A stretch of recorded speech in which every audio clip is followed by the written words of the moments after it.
Alhamdulillahirrahmanirrahim. Lahu ni'matu wa lahul fadlu wa lahu thana'ul hasan. Wassalawatullahil barrir rahim wal malaikatil muqarrabin ala sayyidina wa maulana Muhammadin wa ala alihi wa ashabihi at-tayyibin at-tahirin. Allahumma la sahla illa ma ja'altahu sahla wa anta taj'alul hazna idza syi'ta sahla. Allahumma arzuqna al-ikhlasa fi niyyati wal qawli wal amal wa ba'du. Ila nabiyil mustafa sallallahu alaihi wasallam wa ikhwanihi minal anbiya'i wal mursalin wasyuhada'i was salihin, khususan ila sultanil awliya Syekh Abdul Qadir Al-Jilani wa Syekh Ahmad Ar-Rifai wa Syekh Bahaidin Naqsyabandi wa Syekh Abdullah Al-Harari wa ila arwahi muassisi Jam'iyyati Nahdlatul Ulama wa Syekh Muhammad Hashim Ash'ari wa Syekh Bisri Sansuri wa Syekh Abdul Wahab Hasbuh wa ila arwahi jami'i ahli al-qubur minal muslimin wal muslimat. Al-Fatihah. A'udzu billahi minasy syaithanir rajim. Bismillahirrahmanirrahim. Alhamdulillahi rabbil alamin. Ar-Rahmanir Rahim. Maliki yaumiddin. Iyyaka na'budu wa iyyaka nasta'in. Ihdinas siratal mustaqim. Siratal ladzina an'amta 'alaihim ghairil maghdubi 'alaihim waladdallin. Amin. Hadirin hadirat kaum muslimin muslimat, pemirsa Madu TV rahimakumullah. Alhamdulillah, kita bersyukur kepada Allah Subhanahu wa taala pada pagi hari ini.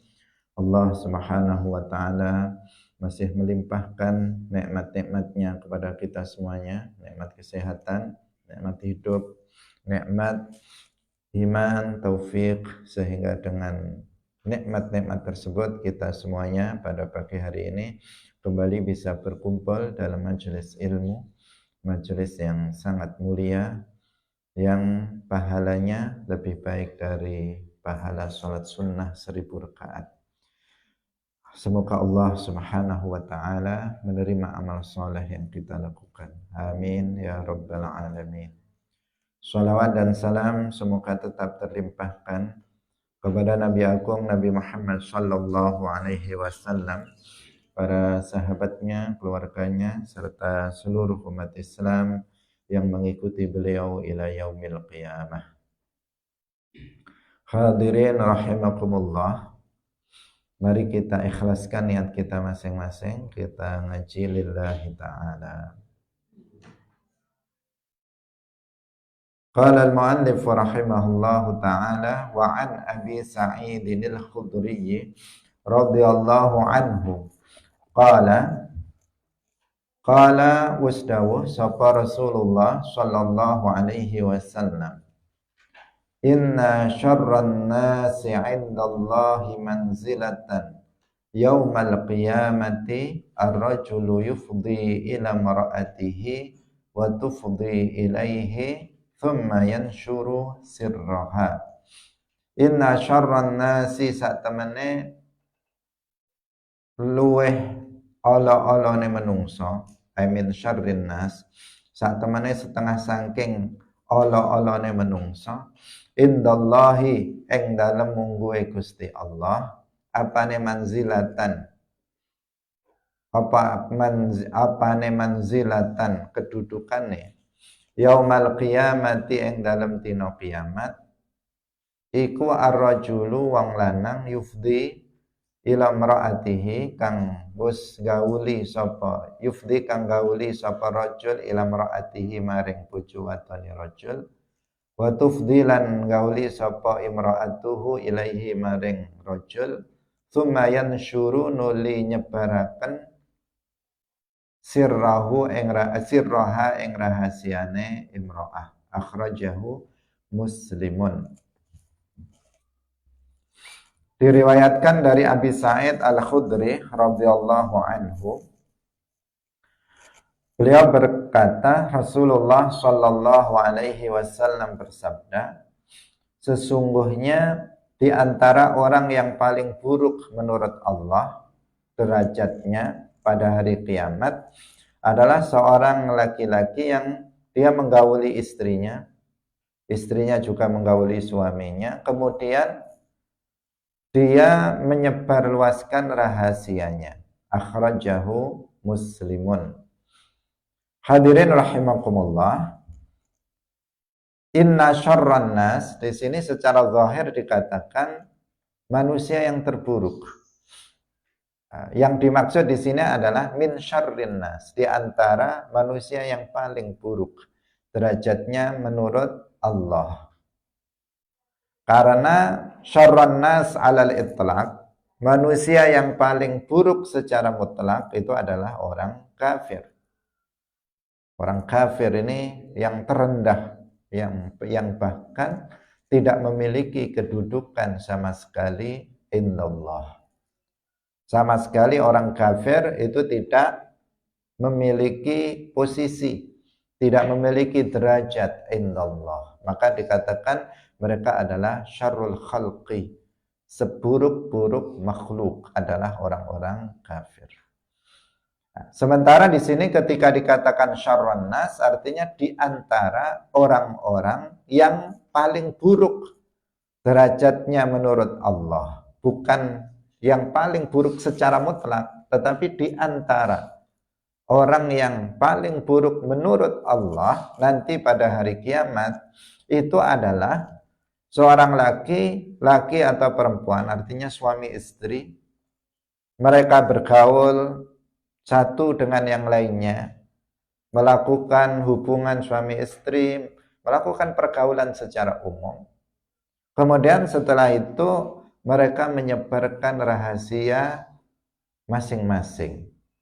Si istri menceritakan tentang apa yang dilakukan oleh suami kepadanya. Si suami juga menceritakan kepada orang lain tentang apa yang mereka lakukan di rumahnya. Jadi mereka buka-buka rahasia di antara kedua belah pihak, suami dan istri. Karena tentu saja suami istri ini yang paling mengerti tentang aib. Tentang aib dan tentang rahasia mereka berdua. Si istri paling tahu tentang suaminya, si suami paling tahu tentang istrinya, sampai yang paling bagian dalam pun itu mengetahui. Istri tahu, suami juga tahu terhadap pasangannya masing-masing.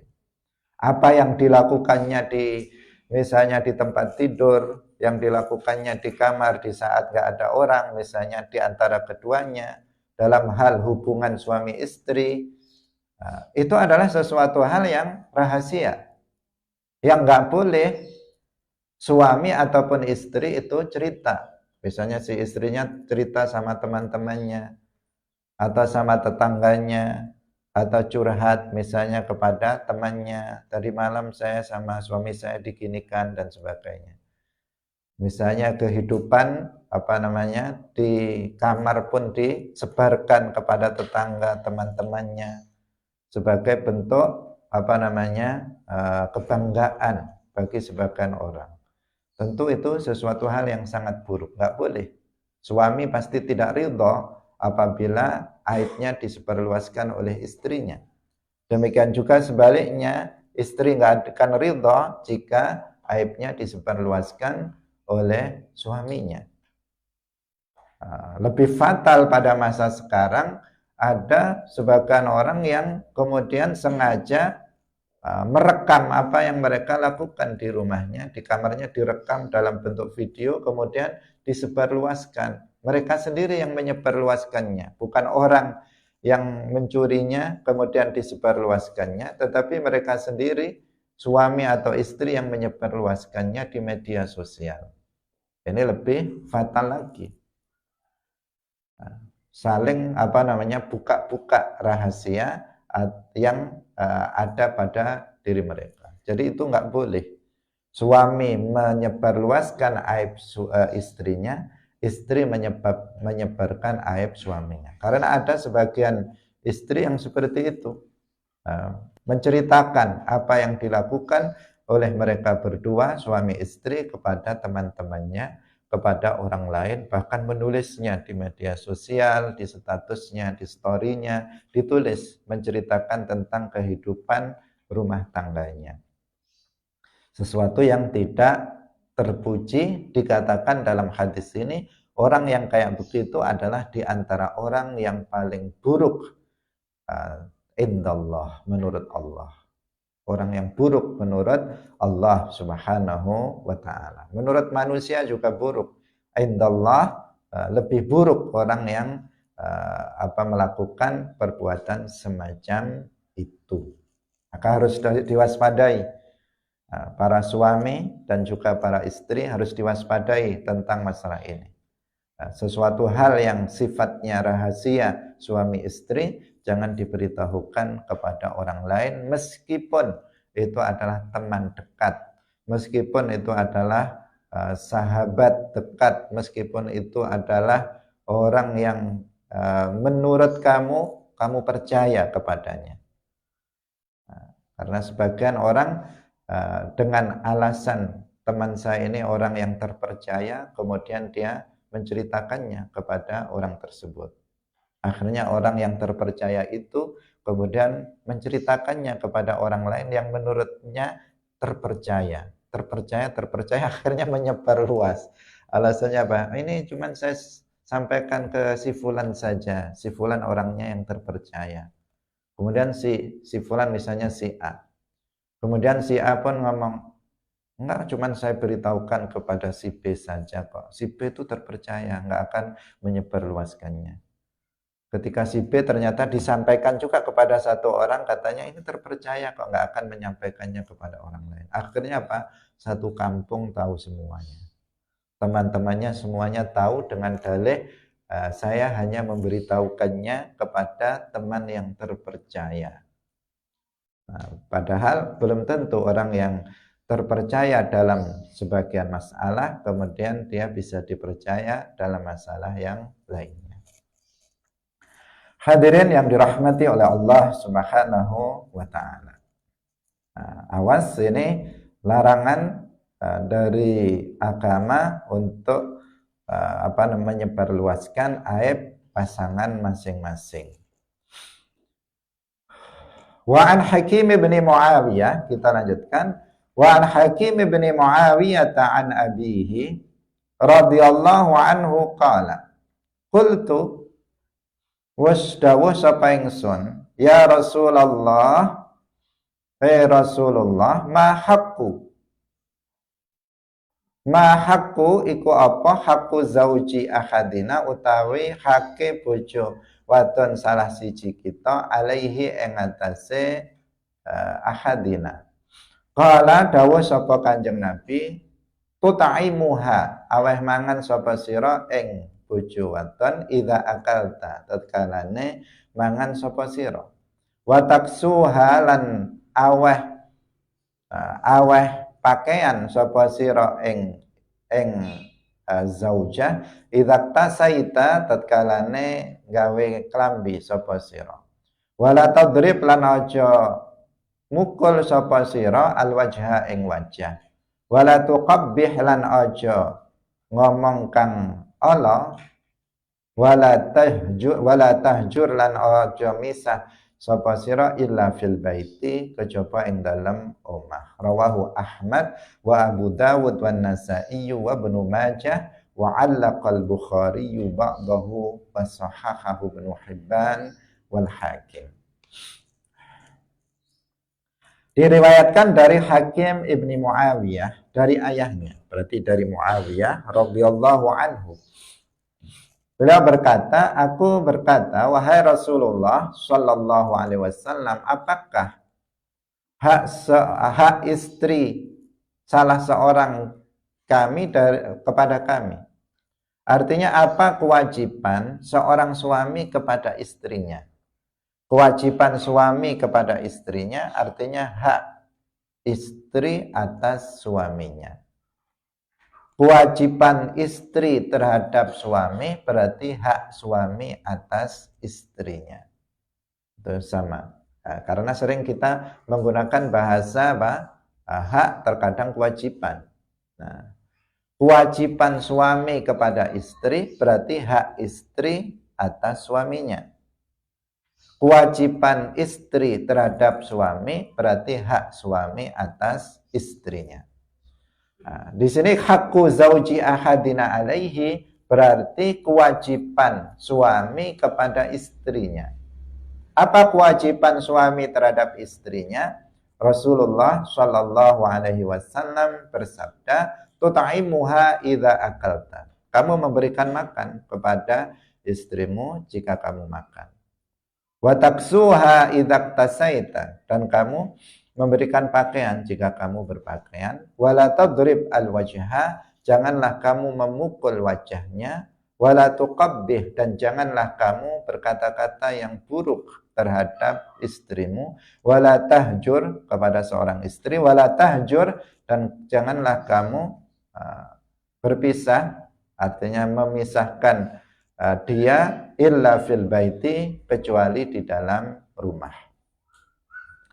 Hadirin rahimakumullah.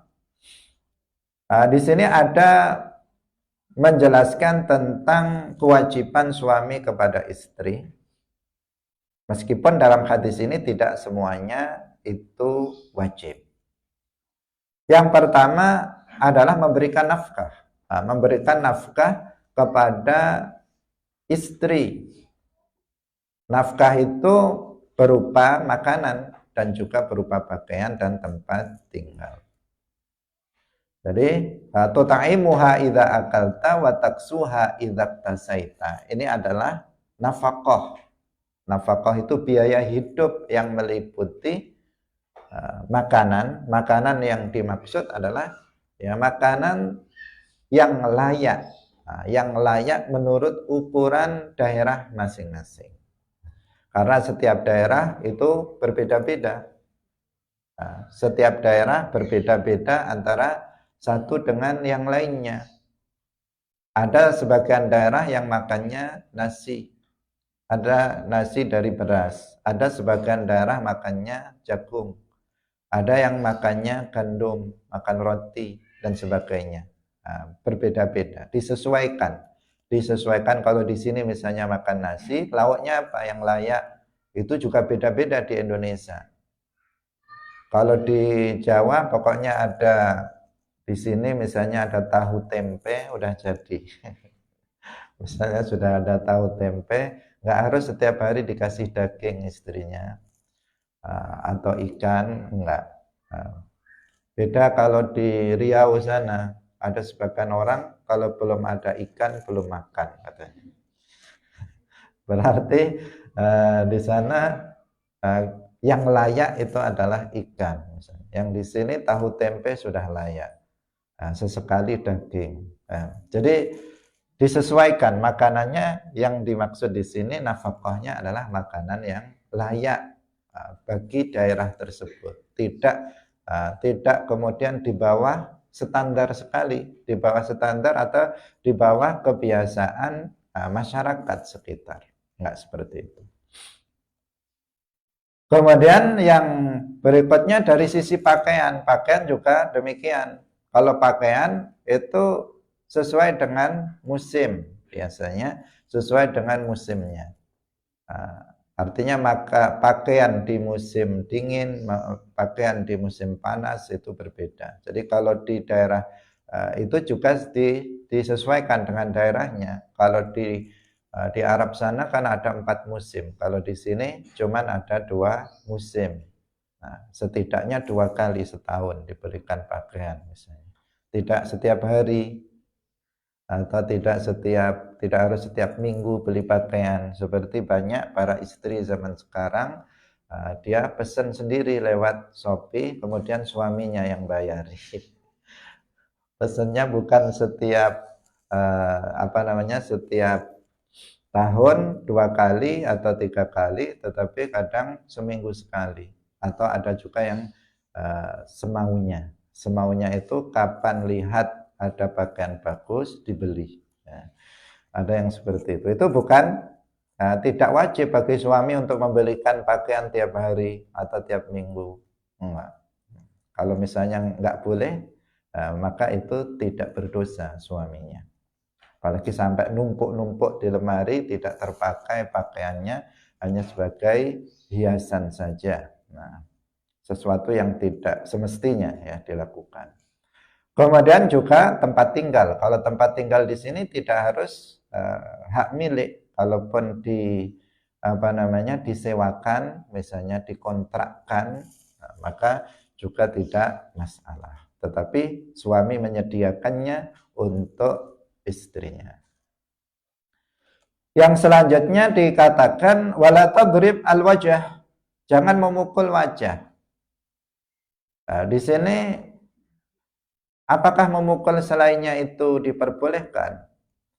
Ini kaitannya dengan di saat seorang perempuan itu melakukan nusyuz, bukan secara umum. Kalau secara umum apa yang dipukul?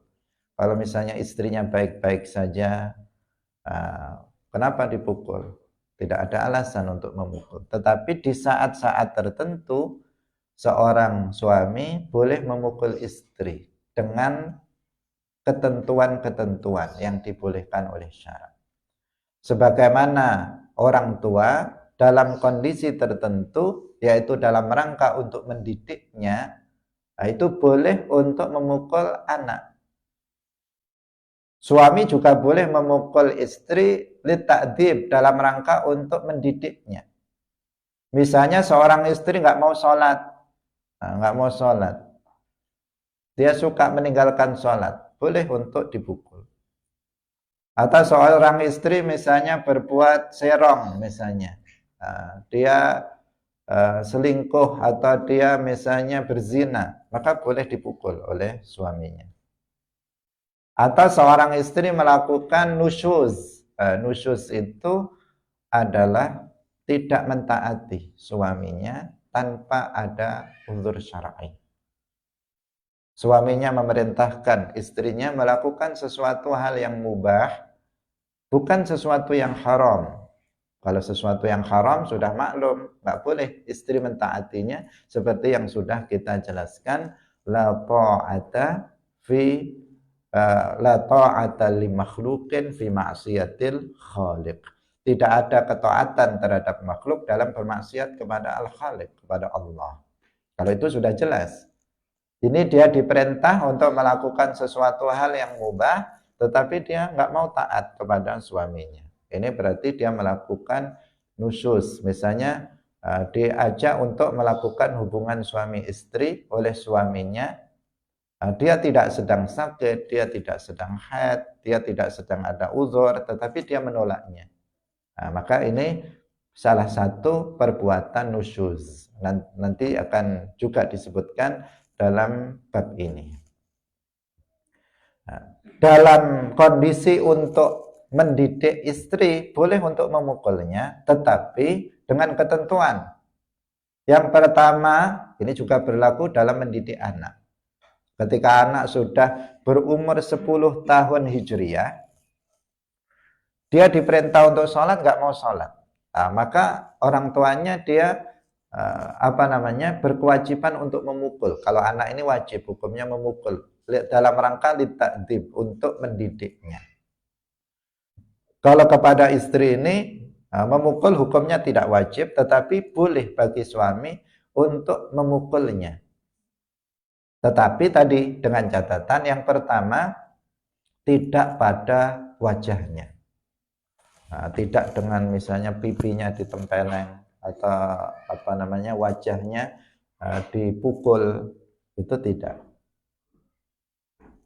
Wajah ini harus dipastikan tidak dipukul. Kemudian yang kedua, tidak sampai melukai, tidak sampai menyakiti, menjadikan luka, lebam, atau misalnya mengeluarkan darah. Tidak seperti itu. Kalau itu namanya menyiksa, bukan mendidik. Kalau seorang suami misalnya memukul istrinya sampai bundas semua, sampai di sini bengkak, di sini matanya sampai bengkak misalnya, ini sudah pertama wajah, yang kedua melukai.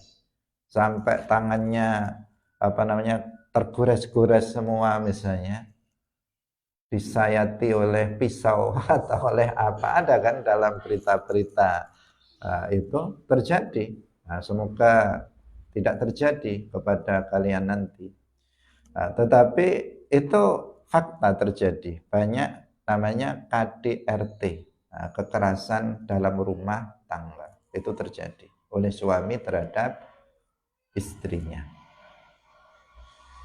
Itu tidak sesuai dengan ketentuan di dalam hukum Islam, larangan yang seperti itu. Tapi dalam Islam bukan nggak ada syariat boleh memukul, ada. Karena ada sebagian orang yang mengingkari terhadap ini pendidikan dengan memukul itu, ada yang mengingkarinya dengan alasan hak asasi manusia. Nggak boleh kita seorang guru memukul santrinya, nggak boleh orang tua memukul anaknya, nggak boleh suami memukul istrinya, dinafikan sama sekali oleh mereka. Padahal itu ada dalam Al-Quran dan juga ada dalam hadis-hadis Nabi.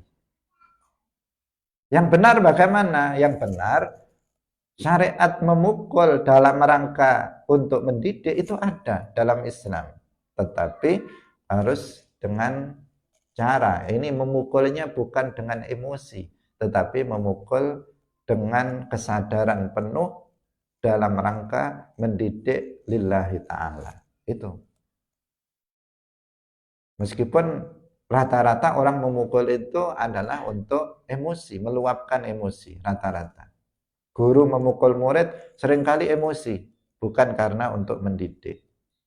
Orang tua memukul anak seringkali karena emosi, bukan karena lillahi ta'ala untuk mendidiknya. Suami memukul istri seringkali memang karena emosi, bukan karena untuk mendidiknya. Nah, yang diajarkan dalam Islam itu memukulnya untuk mendidik. Misalnya anaknya tadi nggak sholat, umurnya sudah 10 tahun, qamariyah tidak sholat, kemudian dipukulnya biar sholat. Maka dicari bukan wajah, daerah yang kira-kira tidak menjadikan dia terluka, nggak menjadikan dia lebam atau membuat dia berdarah. Misalnya bokongnya dipukul, atau misalnya betisnya dipukul. Itu kan tidak membahayakan. Nah, dengan pukulan mendidik, bukan dengan sekuat tenaga, enggak. Tapi dengan pukulan mendidik. Istrinya misalnya melakukan nusyuz, atau istrinya nggak mau sholat, dipukul dengan pukulan yang mendidik, bukan pukulan yang bisa melukai. Jadi pukulan mendidik, kata kuncinya apa? Pukulan mendidik, bukan pukulan melukai. Nah, karena sebagian ada yang dengan emosi itu yang melukai. Kalau belum terluka, belum puas suaminya untuk mencelakai atau memukuli istrinya. Wala'iyadzubillah, itu sebuah perbuatan yang sangat buruk, yang dilarang dalam agama. Pukulan mendidik itu bagaimana? Ya, pukulan yang dituju itu bukan fisik, tetapi hatinya.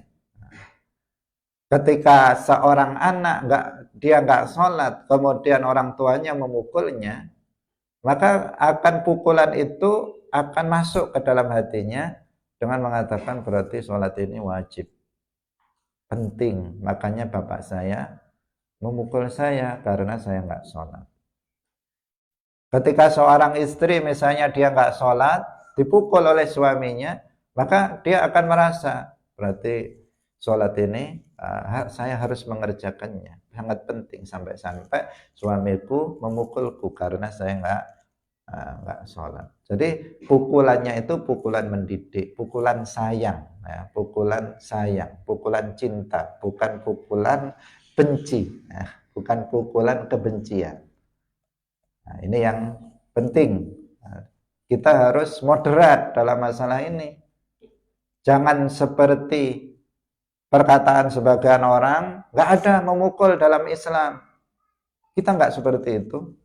Kita juga tidak seperti pendapat sebagian orang boleh memukul semaunya terhadap istri, terhadap anak. Kita nggak seperti itu.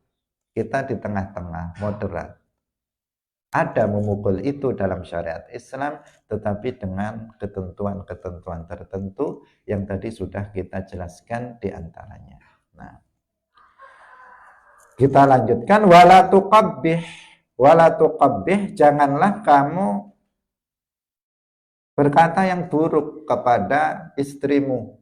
Nah, artinya jangan mencacinya, jangan mencelanya. Tetaplah berkata yang baik terhadap istri meskipun istri itu buruk akhlaknya, buruk tingkah lakunya, buruk ucapannya. Nah, kadang seorang istri atau seorang perempuan sering mencaci suaminya. Seorang suami juga kadang melakukan itu. Jadi perkataan kotor-kotor itu keluar dari mulutnya. Cacian. Itu sering muncul di saat misalnya terjadi permasalahan di antara suami istri. Kadang sampai misuh-misuh. Kadang sampai mengeluarkan menyebut nama-nama binatang di kebun binatang, di absen satu persatu.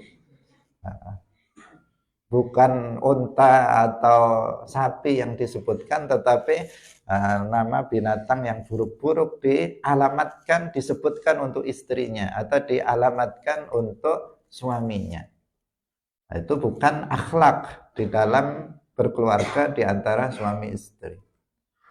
Nah, bahkan meskipun istri itu misalnya melakukan perbuatan yang tercela, melakukan perbuatan yang hina, yang secara zahir layak dihina karena dia melakukan perbuatan yang hina dan tercela, itu pun tidak boleh kita untuk mencaci atau mencelanya.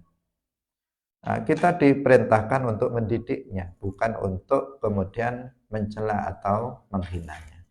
Nah, hadirin yang dirahmati oleh Allah Subhanahu wa taala. Wala tahjur illa fil bait. Ini menceritakan bagaimana dalam sebuah keluarga suami istri itu harus mengedepankan akhlak mulia satu dengan yang lain. Adab, akhlak ini yang harus diperhatikan. Wala tahjur illa fil baiti, dan janganlah tahjur itu dia memisahkan ranjang dengan istrinya kecuali di rumah. Ini dalam kondisi misalnya seorang istri melakukan nusyuz tadi.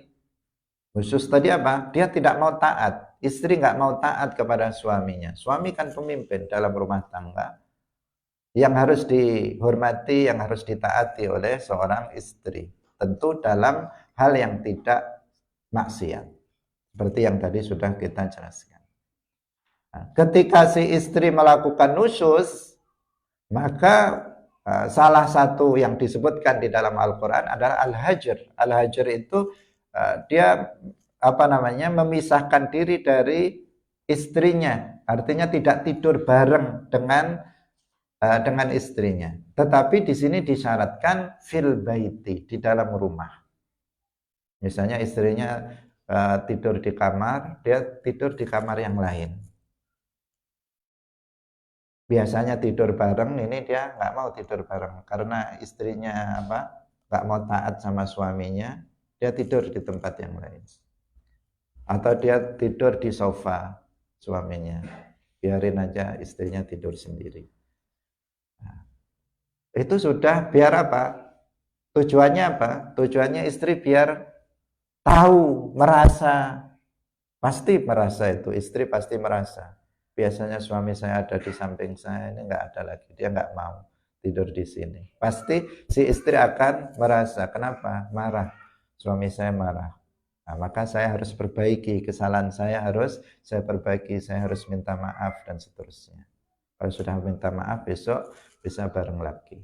Nah, tetapi di sini dikatakan apa? Fil baiti, bukan berarti udah saya tidur di hotel saja. Atau saya tidur di rumah tetangga. Itu enggak. Atau saya tidur di orang tua. Enggak seperti itu.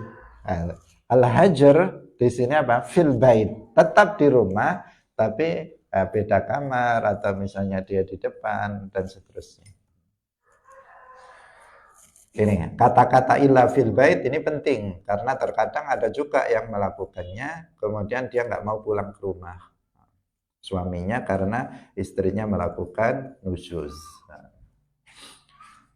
Hadirin rahimakumullah, kita lanjutkan lagi pada hadis berikutnya.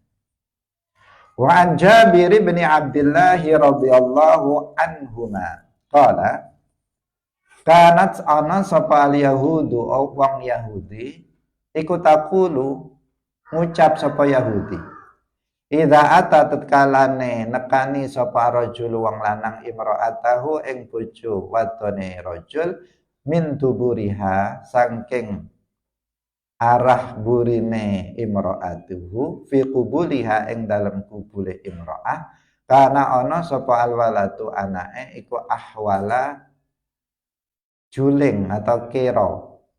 Fanazalat nuli tumurun apa ayat nisa ukum harthul lakum fa'tu harthakum anna syi'tum. Nisa ukum utai pira-pira bojo wadon sira kabeh iku harthun ladang sawah lakum kedue sira kabeh. Fa'tu mongko nekanono sapa sira kabeh harthakum ing sawah sira kabeh anna syi'tum. Kaya apa wae ngarepaken sapa sira.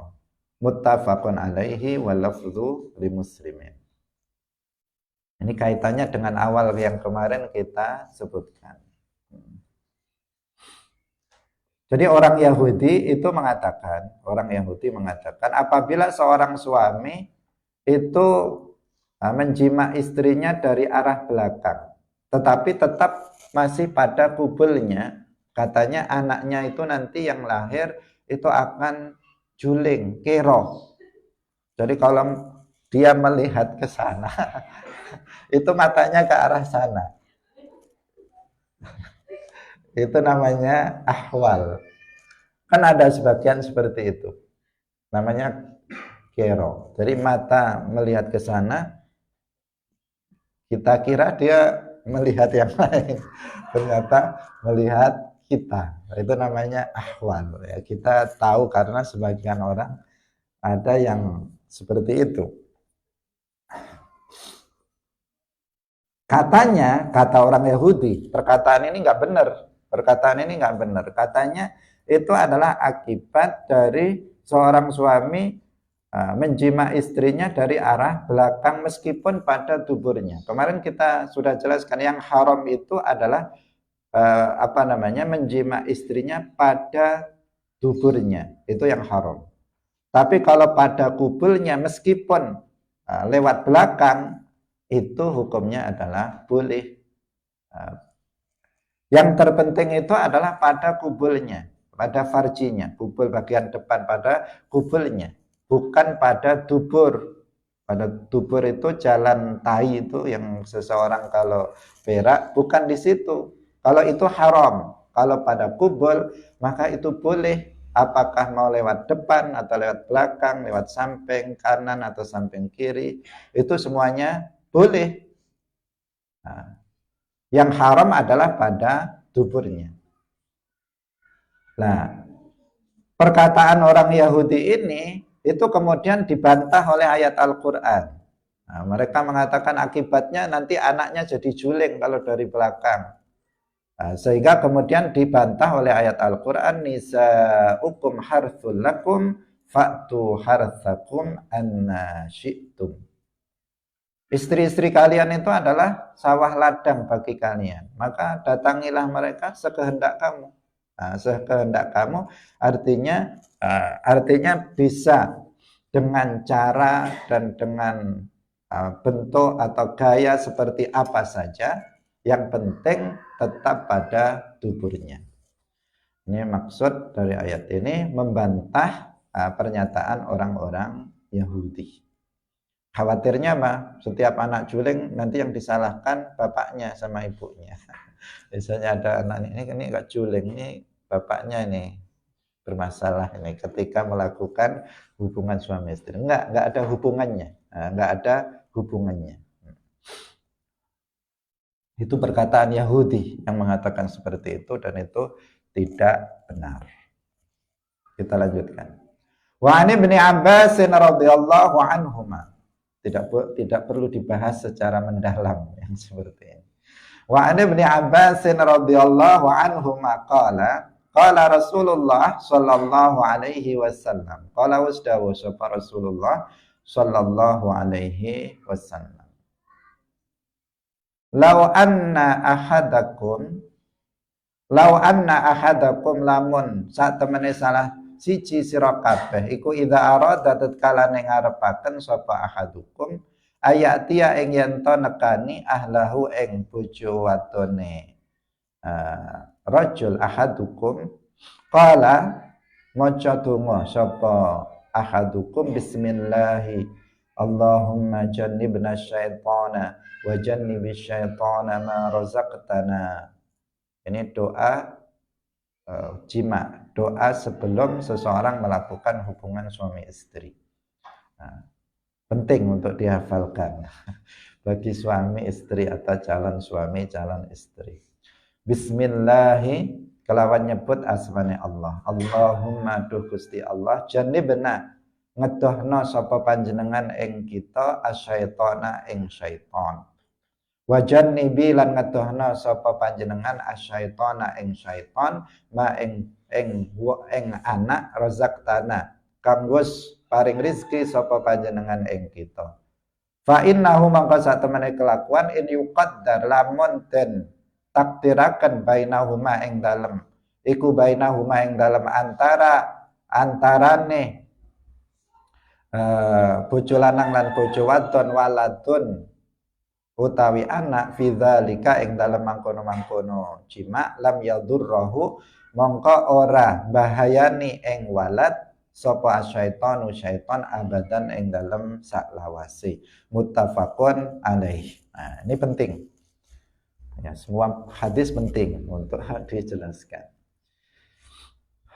Sebagian orang menyepelekan tentang masalah doa. Nah, doa ini sangat penting untuk kita panjatkan, dan dalam Islam selalu ada doa. Doa masuk masjid, doa keluar masjid, doa masuk WC, doa keluar WC, doa keluar rumah, doa berpakaian. Semuanya ada doa-doanya. Nah, ini menunjukkan bahwa doa ini bukan sesuatu hal yang remeh, tetapi hal yang penting untuk diperhatikan dan diamalkan. Karena banyak doa ini hanya diajarkan kepada anak-anak TK. Anak-anak TK hafal doa mau makan, doa setelah makan, doa sebelum masuk WC, doa keluar rumah. Mereka hafal. Tapi yang sudah tua-tua malah nggak hafal. Nah, sering seperti itu. Kenapa? Karena doanya nggak diamalkan, nggak dibaca. Nah, termasuk doa mau melakukan hubungan suami istri. Ini kadang juga nggak dibaca oleh sebagian orang karena apa? Mungkin karena nafsunya sehingga melupakan doa. Meskipun hanya doanya nggak perlu dibaca lama-lama. Ini 1 detik saja udah selesai. Bismillahi Allahumma jannibna syaitan wa jannibish syaitan ma razaqtana. Sebentar saja sudah selesai. Itu hendaknya dibaca karena faidahnya doa, nah, seperti yang disebutkan di dalam hadis ini. Nah, Allahumma jannibna syaitan artinya ya Allah jauhkanlah kami dari syaitan. Jangan sampai ada syaitan yang mengganggu hubungan di antara keduanya ketika melakukan hubungan suami istri. Wajannibi syaitana ma razaqtana, jauhkanlah syaitan dari anak yang engkau berikan rizki kepada kami. Apabila nanti menghasilkan seorang anak dari hubungan suami istri itu, maka dia akan anaknya tidak akan disakiti oleh syaitan.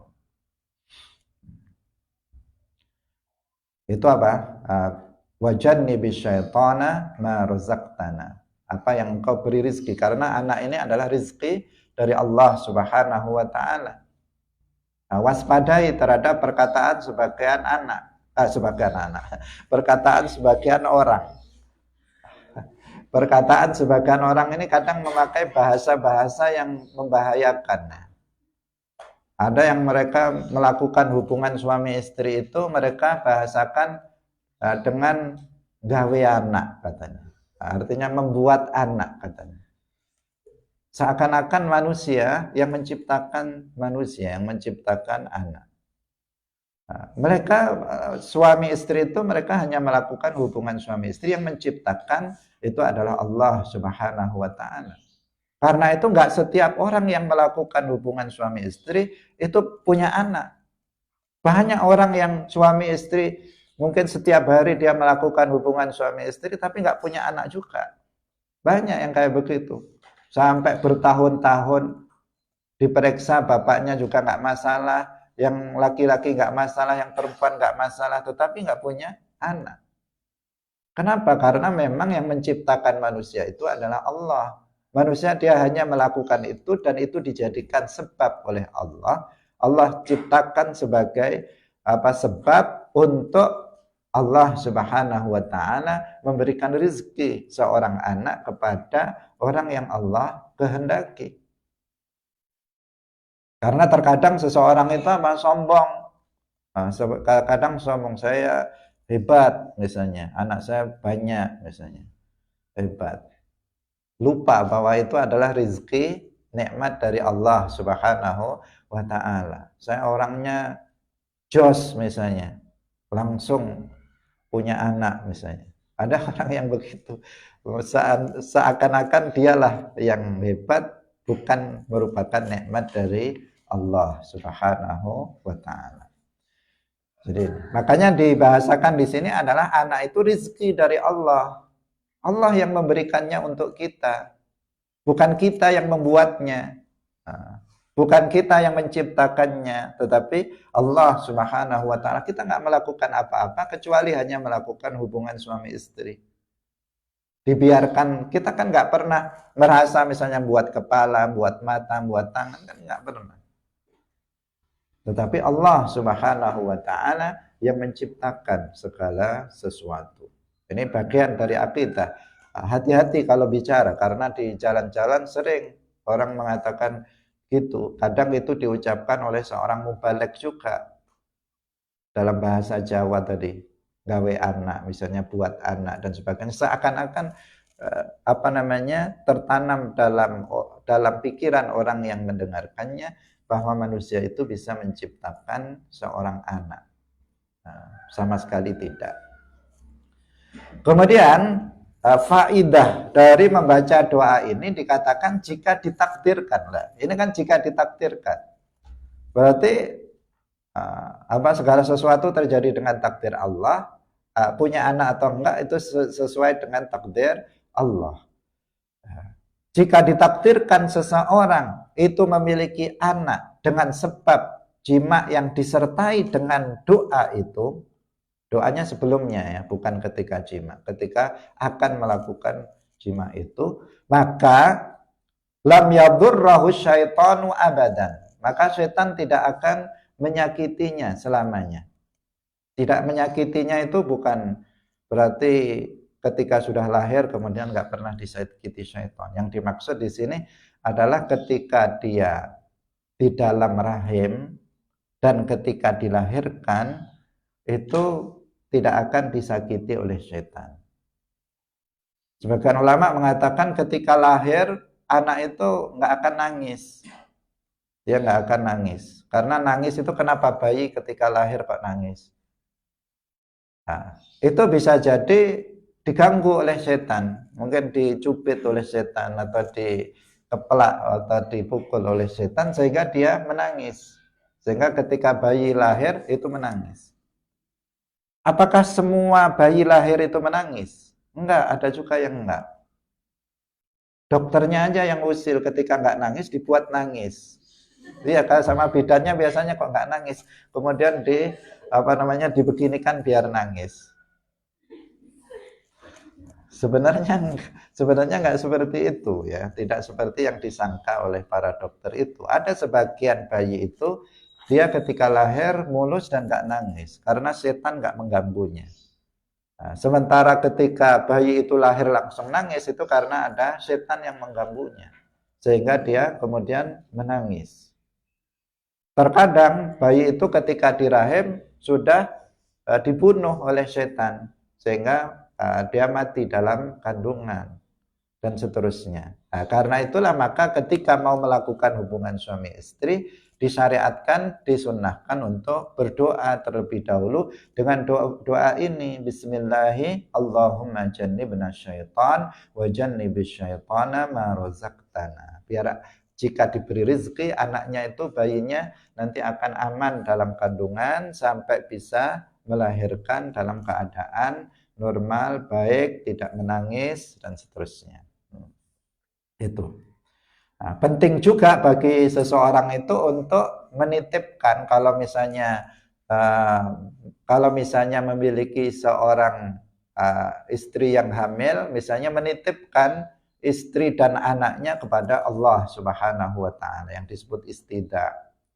Kalau kita misalnya bepergian berpisah, sering kita menitipkan teman kita kepada kepada Allah Subhanahu wa taala. Dititipkan kepada Allah. Astaudi'uka alladzi la tadhi'u wada'i'u. Nah, saya menitipkanmu kepada zat yang tidak menyia-nyiakan titipannya, dititipkan. Pernah di masa Rasulullah ada seorang sahabat yang menitipkan bayi yang ada dalam kandungan istrinya. Ketika dia mau berangkat jihad, nah, dia berdoa istidak menitipkan bayinya yang ada dalam kandungan istrinya kepada Allah Subhanahu wa taala. Kemudian ditinggal pergi jihad. Ketika pulang ternyata istrinya itu telah meninggal dunia. Nah, tapi anak yang ada dalam kandungannya sudah dititipkan kepada Allah dan Allah tidak menyia-nyiakan titipan hambanya. Nah, sehingga ketika itu dia pulang, istrinya sudah dikuburkan dalam kuburan. Ternyata dalam beberapa malam di atas kuburan itu menyala api. Nah, menyala api. Orang-orang mengira bahwa si perempuan itu sedang diazab di dalam kuburnya.